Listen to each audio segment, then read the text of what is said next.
Hello everyone and welcome to Instant Biology by Dr. Neelab. The topic that we are going to discuss today is how to prepare effectively for any exam. This is a far due topic. Most of the students have messaged me that please make a strategy or give a strategy in which we can approach any given life science exam or any other exam, right? So I would be talking about this. The video would be in English because most of the students who have requested are from English medium background and they do not understand Hindi, so this would be completely in English. So coming to the topic, how to prepare effectively for any given exam. So first of all, the first thing that you need to know about any exam before starting to prepare for it should be the syllabus. Okay, so first of all, if you are giving any exam, suppose I am preparing for GATE biotechnology, or suppose I am preparing for GAT-B, suppose I am preparing for CSIR net or ASRB net or DBT examination, what I have to do is, first of all, I need to look at the syllabus properly. I would get a printout of the syllabus and then check out that what are the things present in the syllabus. There are often, most of the life science examinations have a common syllabus. Suppose I give you an example of CSIR and GATE. Okay, so most of the syllabus is common, although I understand that CSIR net has a far deeper coverage of the topics, whereas GATE examinations, in GATE examinations, more of superficial questions are asked, and if you come to GAT-B, again more superficial questions are asked. So the level of the complexity of questions changes, of course, but I'm talking about the syllabus over here. Syllabus more or less remains the same. There would be some different topics present in each examination. Suppose I give you the difference between GATE examination and CSIR net examination. So a great portion of bioprocess engineering comes in GATE biotechnology examinations, but it does not come in CSIR net examinations. So this can be a bit of chemical engineering portion comes in GATE biotechnology examinations, but it is not included in the CSIR net examinations. Okay, so this, just for example, I am just giving you the differences in syllabus. So first of all, you should be thorough with the syllabus. Just look at the syllabus and keep a picture in your mind that these are the broad topics that we have to cover or we have to go through it. Okay, next, this where would you get the syllabus? Of course, if I'm talking about the GATE examinations, you might be aware that it is conducted by IITs each year, so you can get the syllabus from the conducting institute also, and from on the general internet also you can get the syllabus of the examination. Okay, so first of all, I have downloaded the syllabus, I have taken a printout of the syllabus, I have gone through the different topics of the syllabus, and I have made a picture in my mind that yes, these are the topics that I have to go through. Coming to the next portion about the previous year questions. So this is where most of the students make mistakes. Most of the students do not include this in their studies or in their preparation. So what you have to do is keep this in mind. What after printing out the syllabus, what you have to do is, since you all are, suppose because my channel is about life science examinations, so I would take the example of life science examinations. So you would all be thorough about what is biochemistry, what is molecular biology, microbiology, so on and so forth. So what I would like to tell you is, suppose I have taken the printout, and then the first topic or the first topic of the examination that I was going to prepare is biochemistry. In most cases it is. If you take the syllabus for CSIR net or GATE examinations also, the first topic that you have to cover is biochemistry. So what I'll do is, I will take out the previous year questions. So there are multiple books that provide the previous year questions of different examinations. I'll buy one book, and then what I'll do is I'll go through the previous year questions of that particular topic. I am preparing for biochemistry. I'll go through the questions on that particular topic. Because I am knowing about biochemistry, but I have not started preparing it, but I would have a general idea that this, okay, this portion is from the amino acids, this portion, okay, this portion is from the enzyme kinetics, this portion is from the charge calculation, this portion is from the amino acid properties. I would be having a good idea about that. And when I go across 250, 300 or maybe 400 questions that came in the previous year, I would have a rough idea in my mind that in the biochemistry, see, biochemistry is a large portion. If you start covering it from Leninger, it would take a hell lot of time. So we do not want to do that.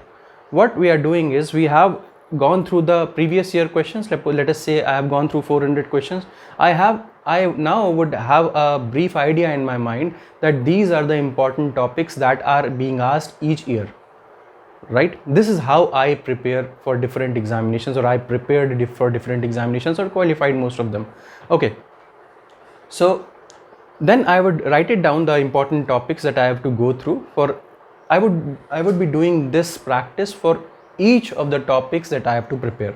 I would do biochemistry first, then I'll go for the cell biology, molecular biology, microbiology, RDT, so on and so forth. I would be doing like this only. So previous year questions I have done.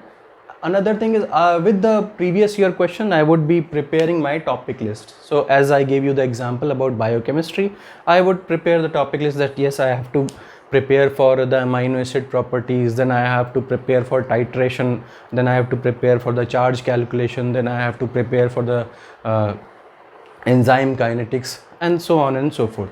So I would prepare the topic list. Now this is again an important portion which most of the students do not pay heed to.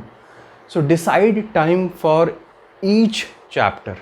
Suppose I am studying biochemistry, so what I'll do is, I would, depending upon my speed, I would be knowing my speed. Initially when I used to study, I was only be able to read about 4 pages to 6 pages in 1 hour. Suppose this is my speed, 4 to 6 pages in 1 hour.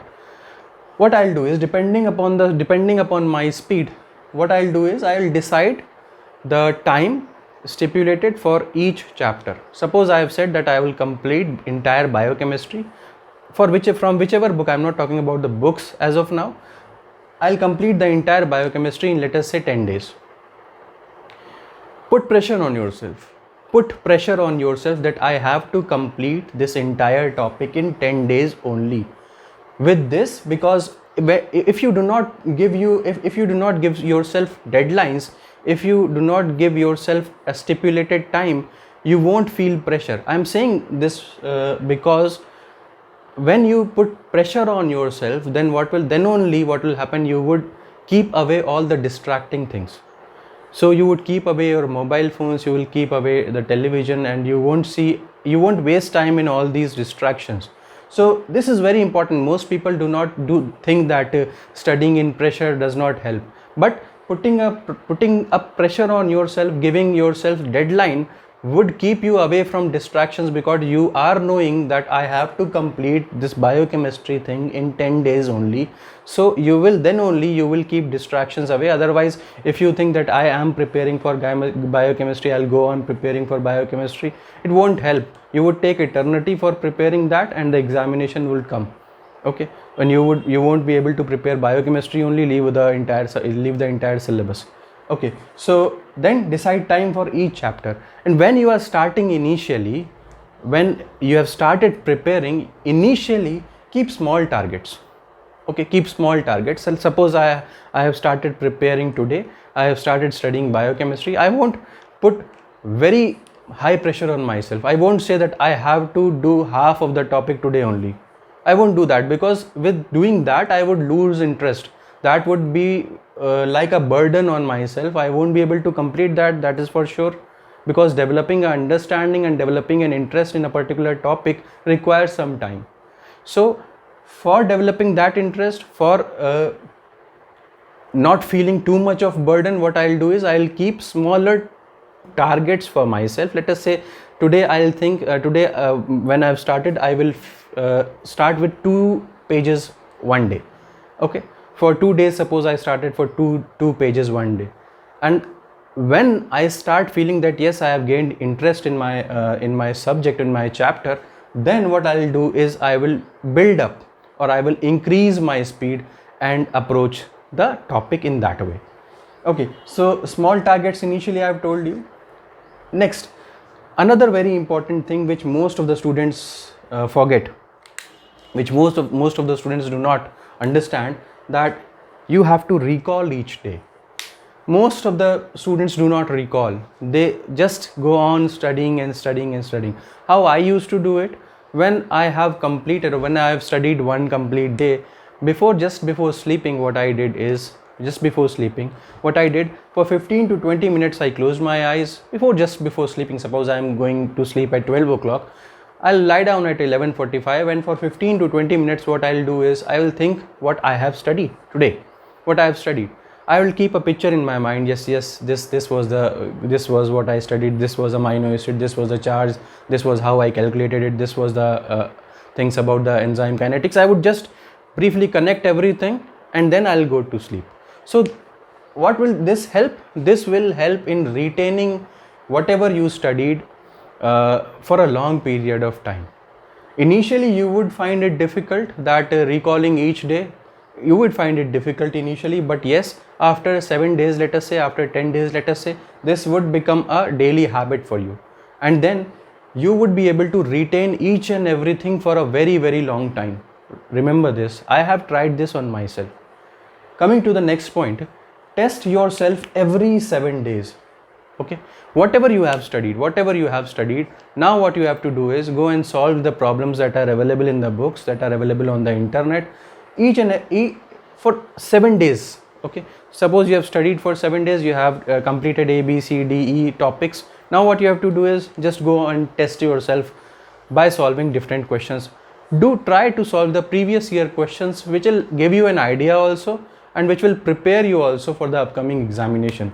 So this you can vary, you can do for 7 days also, you can go for 15 days also, testing yourself for after 15 days also, you can do it according to yourself.